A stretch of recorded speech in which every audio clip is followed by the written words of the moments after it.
Welcome, everyone, to our weekly town hall. We are fortunate today to have Brother Pete with us, who is going to do some playing as well as leading us in our weekly meditation. If you're new to us today, please check out our website, zochen.org, as to what's happening. And today I'm putting up about the day-long virtual retreat, which is September 21st.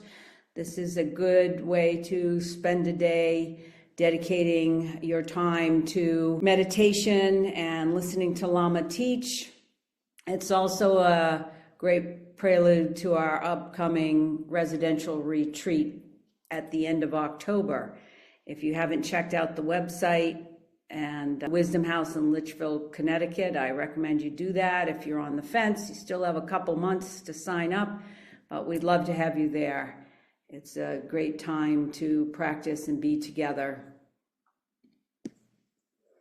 And then, of course, we're always, interested in new membership as well as donations to the foundation. So without further ado, I will turn it over to Brother Pete and take it away. Thanks for being here.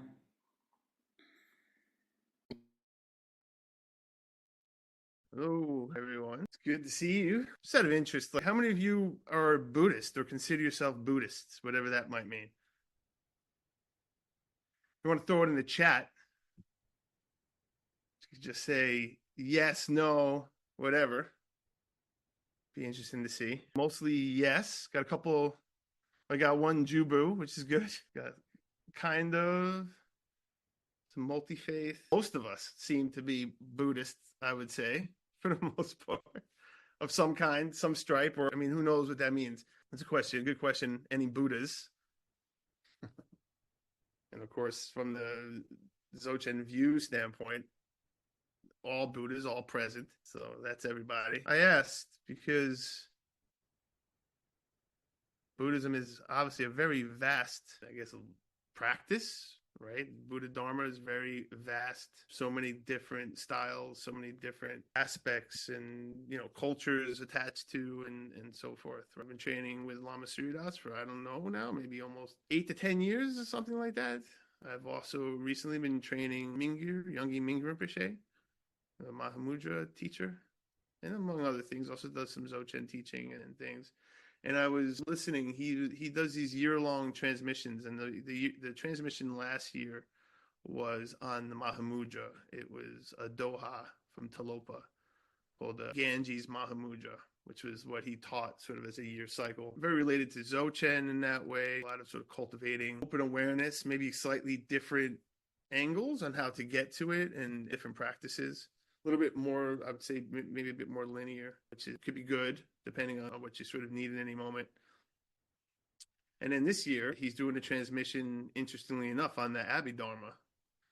So that just recently had started. We did an Abhidharma retreat, in-home retreat. He's in Nepal right now, about a month ago, just before I went to Greece with the family, which was very, very interesting. Right now, sort of almost taking the whole thing, taking it back to the roots. Abhidharma, the 4 foundations of mindfulness. There's a lot of various lists and sort of ways of distinguishing different elements of experience from the Abhidharma, which is in itself very interesting and sort of quite conceptual in a lot of ways, right? Psychological. So anyway, I was coming back on the plane and I was watching part of this series as they do these interviews with various teachers who speak about their practice and this and that. And they had Joseph Goldstein, who was doing a talk with Edward from Turgar. And so he was talking about his practice, very much like linking it right now with the Abhidharma, and they're trying to link the various practices, Dzogchen, Mahamudra, with that. How do they relate? How do they come together? And I guess Joseph Goldstein had just recently written a book called One Dharma, which I haven't read yet. Joseph Goldstein, if any of you know, I'm sure most of you know and probably know more about him than I do, but he's Theravadan and did a lot of sort of those type of practices, and then got into Tibetan Buddhism later in his Buddhist career. So he was talking about, sort of his practice and this book and how it sort of relates. And then he started talking about how he got sort of into Tibetan Buddhism. The person conducting the interview was like, so how did you end up with that? And I'm like, well, he's going to have to mention Lama Suryadas here. Like, he must. Like, because if I remember correctly, I believe it was, Lama Surya who introduced Joseph Goldstein to Tibetan Buddhism with his teachers. And so he asked the question, and Joseph said, well, Lama Suryadas was a friend back in the States, and he just talked for endlessly about how his teachers and how wonderful his teachers were. And Tulku Urgyen Rinpoche and Ken Rinpoche, and he convinced Joseph and some other folks to go to Nepal with him, meet Tulku Urgyen Rinpoche. And so I was on a plane and I saw this, and it just filled me. I guess, I don't know if that's Vajra pride or some other, I don't know what that, I was just like, oh, look at that. See, all roads lead to one Dharma, invariably lead somehow to Lama Suryadas. It was nice to hear that and to hear how all these things connect. And then I started thinking about, as reminded, because I was on vacation, and Menla reminded me that I was doing this today, thankfully.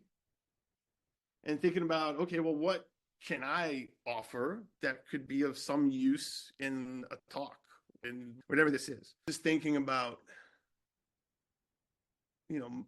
my practice and how it's been, and sort of over the last few years, and how it's helped me, my life, and what I've learned from it, and so forth. I found it interesting in the Abhidharma and Theravadan practices and things like this. A lot of the emphasis is on, mindfulness, which we all know. We've heard mindfulness many times. And also on let's just say, the distinguishing of the various aspects of our experience that create the reality, right? So the ignorance being, of course, that we believe in, permanence. We believe things are permanent. We believe they are singular. We have this sort of sense of that our experience is also, independent, and these things just sort of happen, and we try and grab and grasp onto things to make them permanent in our lives, right? And they're not, right? When things are constantly changing, right? We want them to be independent. We want things to just be able to happen in a vacuum without everything that came before it. Sometimes we feel like things happen in a vacuum. And this is obviously ignorance of karma. Right? We don't realize that everything is interwoven, interconnected. So we have these sort of, let's just say, misguided views of reality. And Abhidharma is very much into sort of like getting us to see the different components of our experience and our reality, so that we can not be blindsided or be misinformed about what our experience is, right? We're not just this singular, independent, permanent being, as we feel like having these experiences happen to them. We're a conglomeration of various factors and circumstances and feelings, and it breaks it down very scientific. The whole idea is like, the Buddha told us these things, and the Buddha said, but you can't take my word for it. See for yourself. You're the laboratory. You do the study. You're the scientist. You do the practice, and you look at it very systematically and scientifically. So that's one aspect. At this point in my practice, I'm finding that very, very useful to be able to have this perspective as I'm practicing.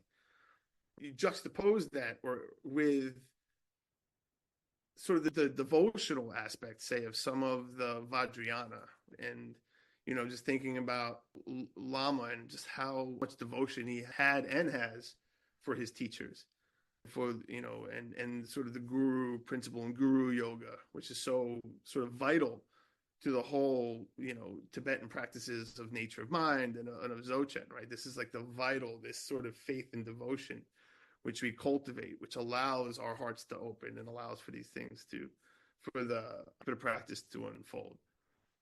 So in a sense, they could seem almost opposite, which of course, from a certain perspective, perhaps do seem opposite. So this got me sort of thinking about, what are we doing? So my own practice, like how does sort of all these elements, right? Now I'm, have been practicing a while, and in sort of different aspects of the Buddhist path. How do they work together? And this is what, and I recommend everyone read Joseph Goldstein's book. I am sure that it's wonderful. I am going to read it this week. I've only read pieces of it. There's this sort of idea of one Dharma. And I'll just see if a couple things. He talks about in a story about 1,000 years ago when Atisha traveled from India to Tibet, helped reestablish a monastic way in Tibet. I guess he was supposed to only go for a couple of years. He ended up spending like 20-something years the rest of his life or something. At one point, Atisha met one of the renowned translators of Buddhist texts in Tibetan who asked them how best to practice. Atisha replied, "You should find the essential point common to all the teachings and practice that way." With the essential point. We hear this a lot in the teachings, especially in the Mahamudra teachings about this essence, the essence of the text. Not getting stuck in the words of the text, but just getting stuck knowing the essence. Joseph goes on to say, one Dharma is just this, experiencing the essential point common to all the teachings. And then, of course, the question comes, but with so many different traditions and schools and ways of practice, how do we go about finding this common essence? And he says, two things help us accomplish this. First, we need to create a foundation of basic understanding that will support our broader investigation. Obviously, most of us have not grown up in Buddhist cultures. Many of us haven't. I can't speak for all of us. We're not taught the Dharma from childhood. We need to have some degree of conceptual understanding of what the path is. The second means of realizing one Dharma, which applies even as we practice any one particular method, is an attitude of openness to diverse views and willingness to learn from different perspectives. So from the standpoint of already being in the Dharma, I think is what we're speaking from. And so I was struck by something that he had said here, which is very similar to something that Yongey Mingyur Rinpoche always talks about. Right? What is the essential practice of Buddhism? What's the essential point, the essence of it in general, the Dharma and the practice? Mingyur Rinpoche always says the essence is awareness, love and compassion, and wisdom. The three aspects of our true nature. This idea of our true nature, which of course in Dzogchen is the natural great perfection. These aspects, these three, always ever present in just existence itself, our own existence, right? Through our own awareness has these aspects to it. Right? Its nature is aware, and its nature, it has love and compassion, and its nature is wisdom. So all these different practices are all just meant to what? To get us to see this, or to allow these qualities to flourish, or to remove the obstacles that obscure our view of our true nature, right? Or obscure the flourishing of these qualities within us, right? That are natural.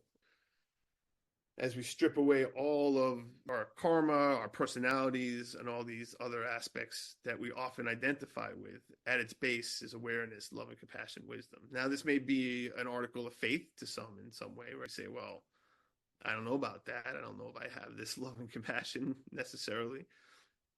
But we're told that this is our true nature.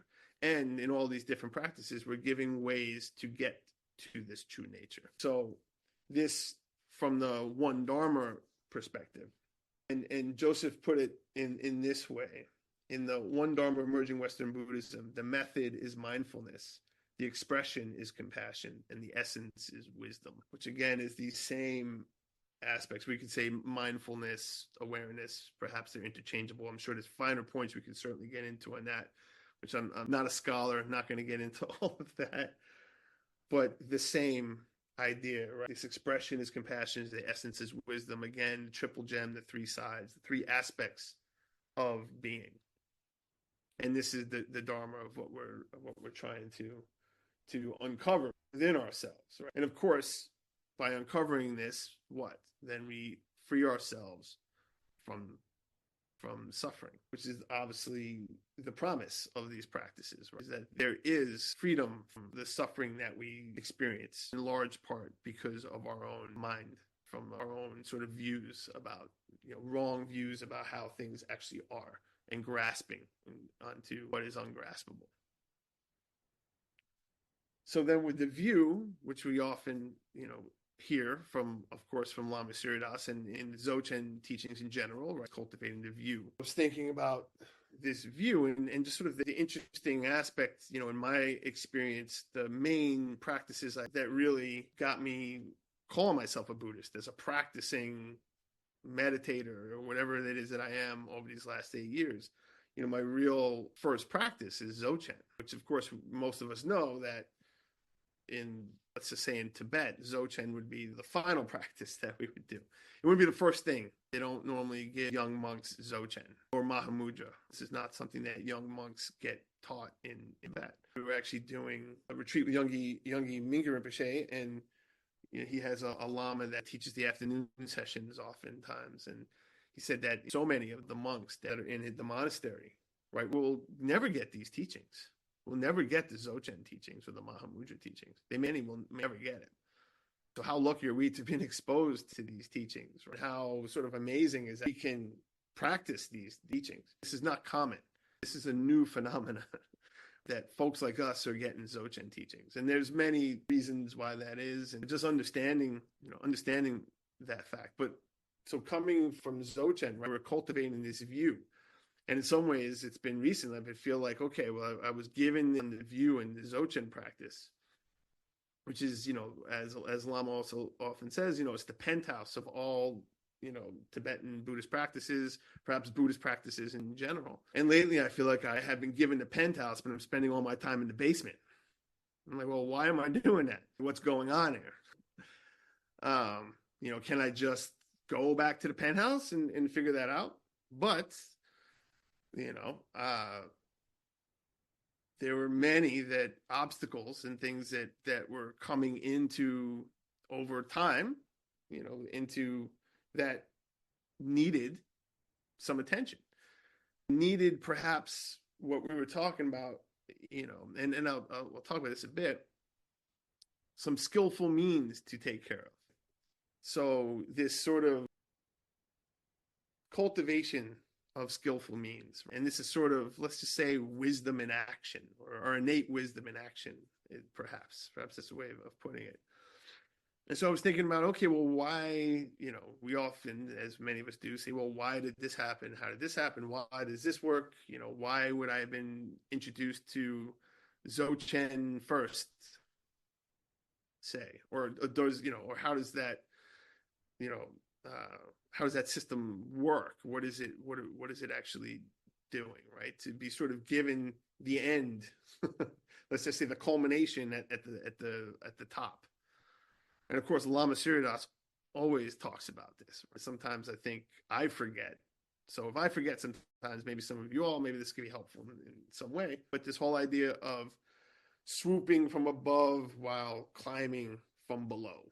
This whole idea of the view, meditation, and action in Dzogchen, the whole sort of the practice in a nutshell, the essence. Again, we're talking about the essence. So the view, right, is like cultivating this view and an understanding, having experiential understanding of what that can mean. Now we can talk about emptiness, we can talk about Rigpa, there's a lot of ways to speak about it. But I like to think about it like this: is like the view is sort of, we cultivate this view, we get this sort of expansive idea, this understanding that there's this natural great perfection. Perhaps we have a glimpse of Rigpa or, non-conceptual awareness of some sort, right? And then this sort of gives us this fuel and this sort of more expansive wisdom view to be able to work with skillful means, to then see what we necessarily may need otherwise to bring us from the bottom. So almost like this exposure, and then to this view by itself allows for a more skillful view of our lives and what our needs may be. Right? So in my experience, I've been seeing lately that Dzogchen is, and Mahamudra, and this sort of ultimate sphere, which we also talk about, the ultimate sphere, the relative sphere. Sometimes we get these confused. We know that there's this ultimate sphere, and we start to apply these principles of the ultimate sphere as if they can be applied, across the board, perhaps for all the things that we're doing, or maybe some of the more nitty-gritty issues we may have. So we could say, oh, well, everything is one or none, however. And we could say, the problems I'm having at work, I'm just going to let them rest in the view. And maybe ultimately that is the case, because in 10 lifetimes you may not give a shit about what happened in work in this lifetime at that time, but you may have to pay some bills, you may have mouths to feed, you may have responsibilities, so you may actually not want to just rest in the view, and you may have to actually use some skillful means to figure out what to do in the nitty-gritty of that moment. So, but the view, always with this view, holds and allows us to exercise skillful means and all the other aspects of things that we may need to do. And this is what I've been finding in my own practice, realizing that the view has opened up this opportunity to be able to sit in that and to be able to see with awareness and to allow for some of these obstacles to become cleared, to rise and to not react to them in a way. And with that naturally comes this ability to see more flexible ways of dealing with things. And then also to see ways that where, from a conventional standpoint, from a relative standpoint, we may need to do some work. Because maybe our concentration is not so good. And part of the issues we're having is we have an inability to concentrate in the way we need to. Or perhaps there's some other, we have, other aspects of our ethical life that we need to attend to. And perhaps that might need, a refresher course on, the Eightfold Path.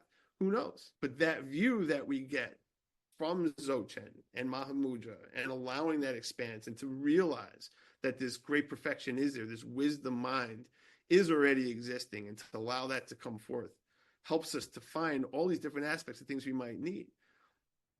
I know I had done a teaching. I listened to some of the podcasts on the 20 deviations from the view. And I was posted recently on Instagram, and I was listening to that earlier. I made this the 20 deviations we have from the view. And I don't remember them all right now, and I actually don't know they're written down, and I'm sure maybe Leslie might know. Could throw that, find that, and maybe, I don't know. I'll find it at some point. But 20 deviations from the view. And one of them was essentially giving up on all the relative practices when we're not ready to give them all up. Another one was holding on to too many relative practices when we should have dropped them a long time ago. And how do you know the difference? Well, wisdom. And how do we gain that wisdom? To practice. And how do we take, then apply the proper, the proper course of action onto whatever needs to be done, skillful means. So the view helps us to cultivate this skillful means and to see what we might need at any given time.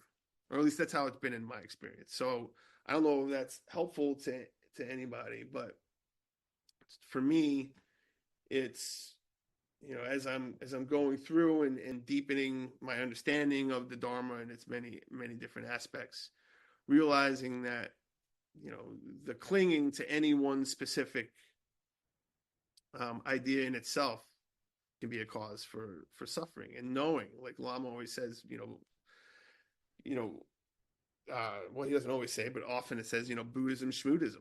Still, just even this aspect of the Dharma transcends any concept or any name Buddhism, or even any teacher, the Buddha. Right? The Dharma is what it is. It is as it is, and that's the practice, right? So being able to take from all the different aspects and having the wisdom and understanding to know what is helpful in any given time for where we are in our lives is the use of the view. And that is knowing what that is, knowing what the meditation is that we need at that point and the action to take. This is all cultivated from sitting with the view. So then any practice we do with the view is a Dzogchen practice, is an ultimate practice, even as it is maybe a relative practice. So I guess we'll do a little bit. I didn't mean to talk so much. I apologize for that. But yeah, maybe we'll just do a couple chants.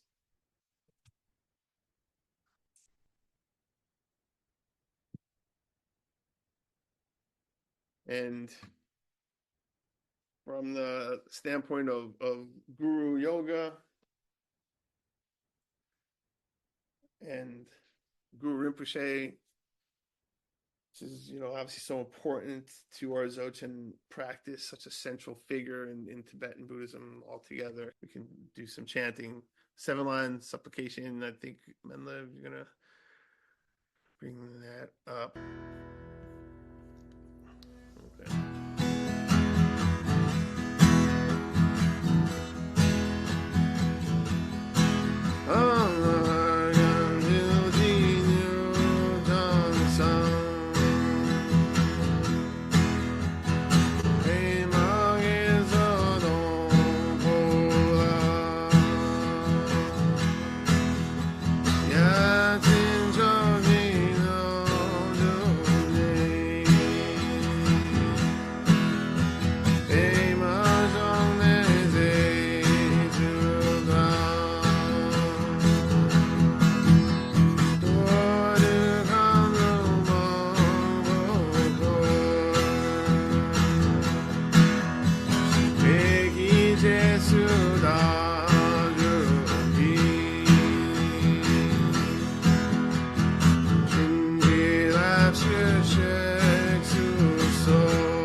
from the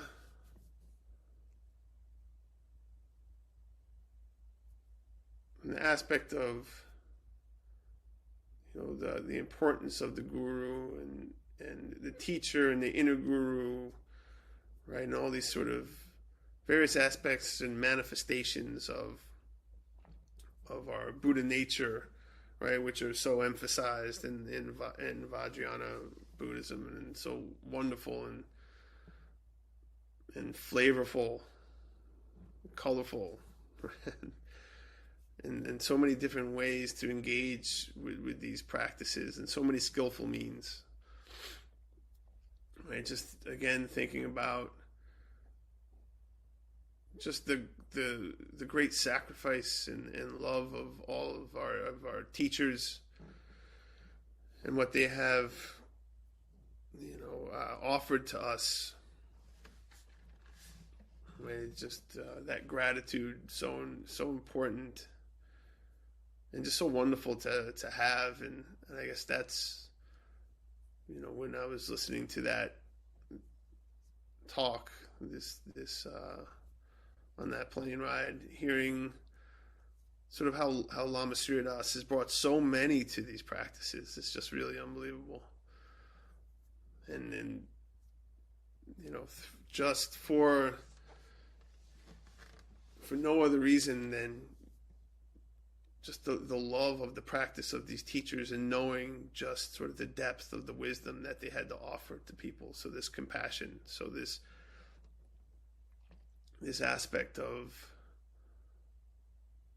right, of devotion for the lineage and for the teachers, such a wonderful part of the practice. And so I just figured I'd say a thing on that. And then of course the next piece,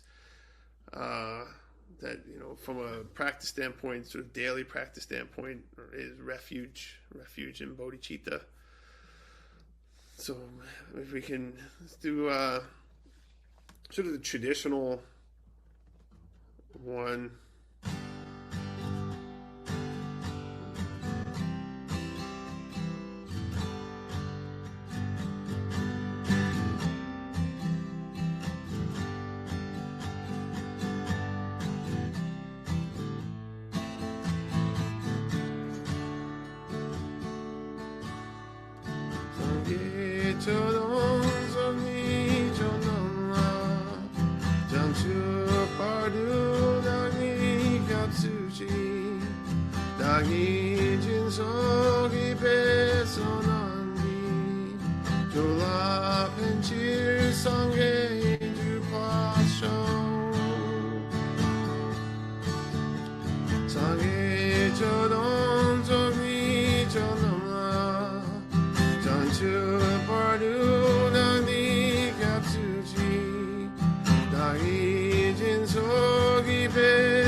In the Buddha, Dharma, and Supreme Spiritual Community, we go for refuge until fully enlightened by the power of all six perfections, from generosity to non-dual wisdom, for the sake of all beings. May we realize Buddhahood.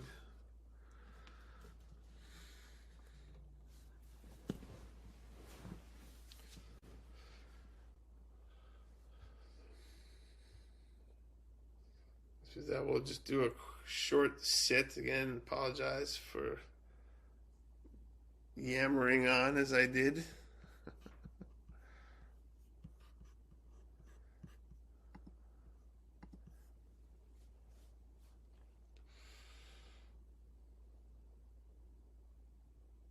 As we're often told and taught in the practice, short times, many times,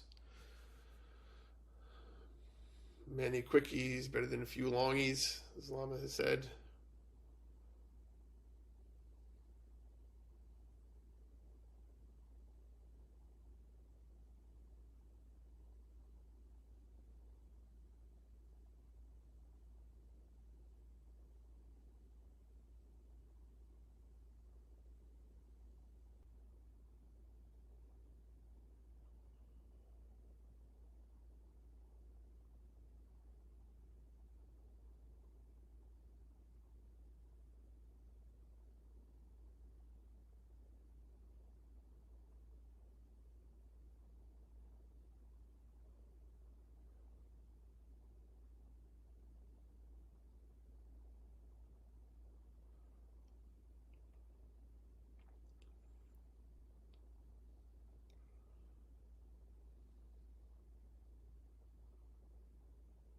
Now we're just resting in the view, just sitting,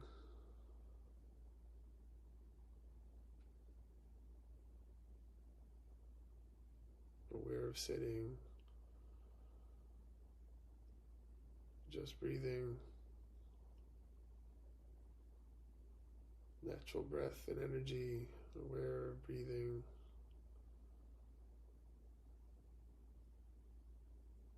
just being,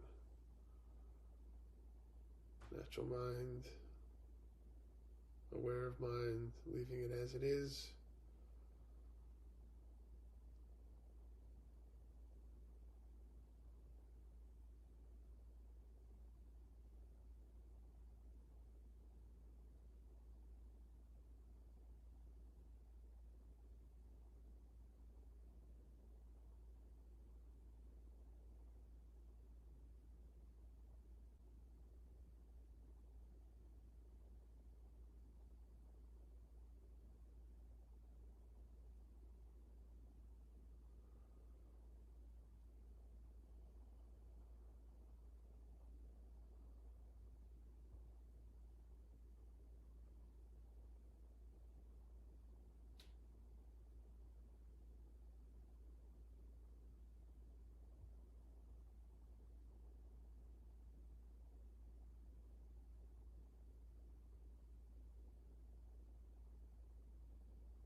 Let's dedicate the merits of Noshul Ken's prayer. Thank you all for... So I just remembered something from here. I'll just read it real quick. Obviously, if you need to jump, you can jump, but it's Sunday. So you could probably spend 2 extra minutes. But I don't know. Football hasn't started yet, right? What is it? It's not even September yet. This is like no person's land. There's nothing happening, sports-wise. But I digress. And Joseph Goldstein, in the beginning, the intro of his book that I read earlier,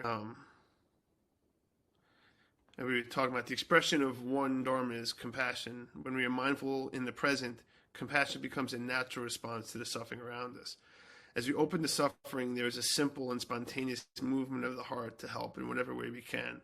Sometimes it is in small gestures of kindness, sometimes in more courageous acts of care and concern. We can also cultivate compassion as a practice, strengthening this intuitive response within us. Nyoshul Ken Rinpoche brought this practice to life in the most simple and direct way. And in quotes, he says, I would like to pass on one little bit of advice I give to everyone. Relax, just relax. Be nice to each other. As you go through your life, simply be kind to people. Try to help them rather than hurt them. Try to get along with them rather than fall out with them. With that, I will leave you, and with all my very best wishes. So this is something that Noshul Ken had said to Joseph Goldstein after a retreat. And just in the compassion in action, we were just doing Om Mani Padme Hum, the mantra of compassion. So through the merit of this, may the light of the Buddha's precious teachings remain for ages to come, the ground for every single kind of benefit and happiness. May all the supreme holders of the teachings who uphold its living truth accept to live for eons, and their lotus feet stand firm. And so may the sun of altruism and well-being, bodhicitta, in all its blazing splendor, shine the brilliant light of the study and practice of Buddha Dharma throughout every corner of the universe.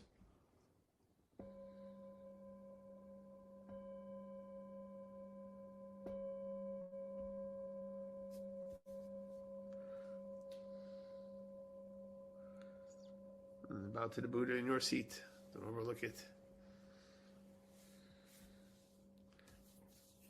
Thanks, everybody. It's great to see you. Hopefully I'll see you all very soon on retreat in person. Everyone should go.